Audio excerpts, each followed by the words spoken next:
हाय दोस्तों, नमस्ते। आज मैं महात्मा गांधी के बारे में बताने जा रहा हूँ। महात्मा गांधी, इनको महात्मा क्यों कहते हैं? इनकी ही तस्वीर लोटों पर क्यों है? लोग बात कहते हैं हमें महात्मा गांधी ने आज़ादी दिलाई। तो महात्मा गांधी ने कैसे आज़ादी दिलाई? मैं महात्मा गांधी के बारे में सबसे पहले जन्म के बारे में बताना चाहता हूँ। महात्मा गांधी का जन्म 2 अक्टूबर सन 1869 में पोरबंदर के एक गुजरात के शहर में हुआ था। महात्मा गांधी ने अपनी प्रारंभिक शिक्षा गुजरात के पोरबंदर गांव में ही की और आगे की शिक्षा के लिए ये राजकोट आ गए। मतलब राजकोट रहने लगे तो आगे की शिक्षा उधर की। अब महात्मा गांधी की कम उम्र 13 साल में ही शादी हो गई। इनकी वाइफ इनसे 1 साल बड़ी थी, यानी 14 वर्ष की थी। महात्मा गांधी ने अपनी पढ़ाई के लिए इंग्लैंड गए और वहाँ अपनी बैरिस्टर की पढ़ाई पूरी की और सन 1891 में इंडिया वापस आए अपनी पढ़ाई करके। फिर एक केस से संबंधित अब्दुल मजीद के केस में यह साउथ अफ्रीका का है।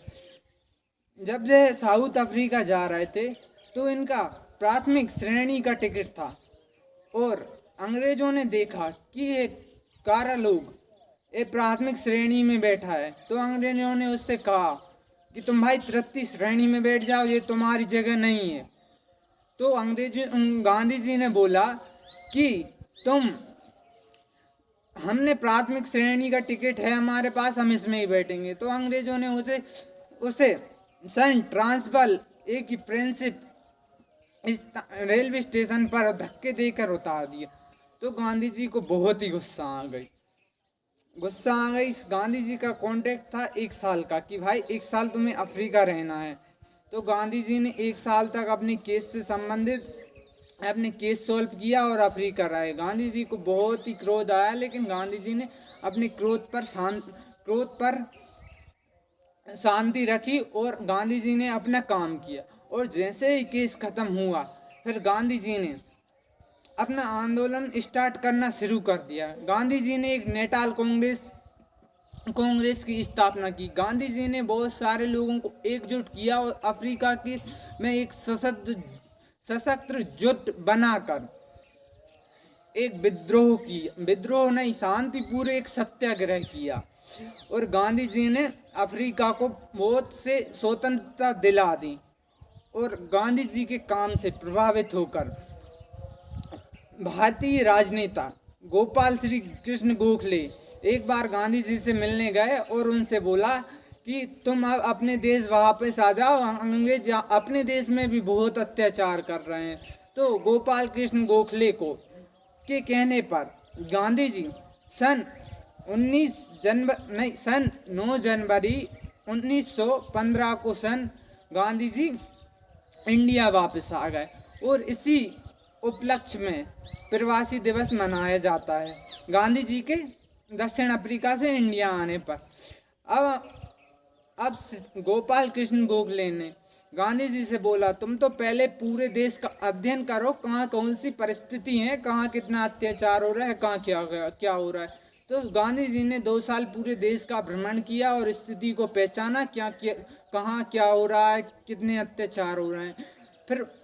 फिर उसके बाद सन 1917 में गांधी जी ने साबरमती आश्रम की स्थापना की गुजरात में।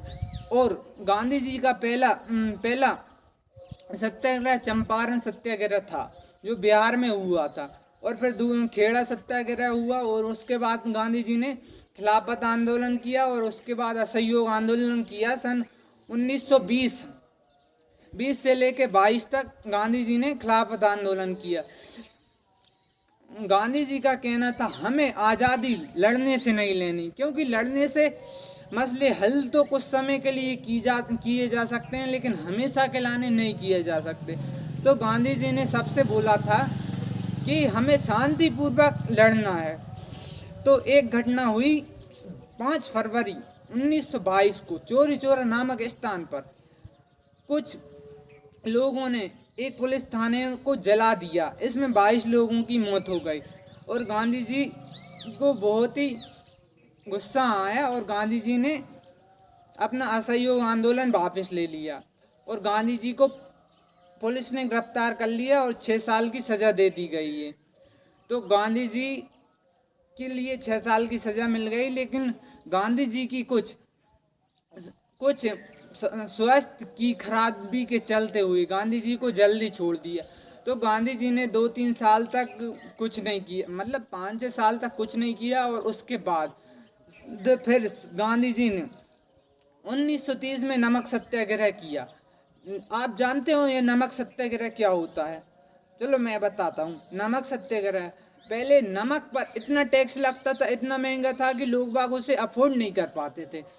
तो गांधी जी ने एक नमक सत्याग्रह किया, दांडी यात्रा निकाली। इसमें गांधी जी ने बहुत कम 20 सदस्य लिए थे पहले शुरू में, और फिर गांधी जी ने लगभग 300 किलोमीटर की नमक सत्याग्रह यात्रा निकाली थी। इसमें बहुत सारे लोग हो गए थे, गांधी जी को बहुत लाठी भी खाने पड़ी थी, लेकिन गांधी जी बहुत ही मजबूत थे, मजबूर नहीं थे।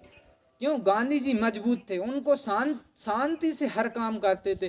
गांधी जी का व्यवहार ऐसा था कि कोई एक गाल में मारता था तो बोलते थे तुम एक और गाल में मार लो, हैं? तो और गांधी जी को अपने नमक सत्याग्रह में कामयाबी मिली और नमक सत्याग्रह सफलतापूर्वक पूर्ण हुआ। अब गांधी जी का अपन दूसरे कार्य के बारे में जानते हैं। सब में बड़े आंदोलन भारत छोड़ो आंदोलन के बारे में बात करते हैं। गांधी जी ने भारत छोड़ो आंदोलन सन 1942 में स्टार्ट किया था। गांधी जी ने जब द्वितीय विश्व युद्ध चल रहा था तो अंग्रेजों से बोला था कि यदि हम तुम्हारा द्वितीय विश्व युद्ध में साथ देंगे तो तुम हमारा देश को आज़ाद कर दोगे, छोड़कर चले जाओगे। लेकिन गांधी जी ने अंग्रेजों का सहयोग दिया। द्वितीय विश्व युद्ध में उन्होंने सेना जुटाई और भारत के लोगों से कहा कि हम यदि इनका साथ देंगे तो ये हमें स्वतंत्रता दे देंगे। लेकिन अंग्रेज अपने वादे से पलट गए और गांधी जी ने फिर जोर तोर से भारत छोड़ो आंदोलन डबल से स्टार्ट कर दिया। और अब हमें भारत छोड़ो आंदोलन स्टार्ट कर दिया। अंग्रेज घबरा गए और फिर एक ऐसा दिन आया 15 अगस्त 1947 जिस दिन हमको आज़ादी मिल गई। और 30 जनवरी 1948 को गांधी जी को नाथूराम गोडसे ने गोली मार दी। अब पता नहीं है नाथूराम गोडसे में क्या चल रहा था, क्या मन में था, क्यों गोली मारी। अब अपन इस टॉपिक की बात कोई और दिन करेंगे। अब मैं गांधी जी के बारे में कुछ अन्य जानकारी देना चाहता हूँ। जैसे गांधी जी का फोटो क्यों है लोटों पर? गांधी जी का फोटो सन 1969 को कुल पहली बार लोट 10 और 20 के पर आया था और सन 1996 को सभी लोटों पर गांधी जी का आने लगा।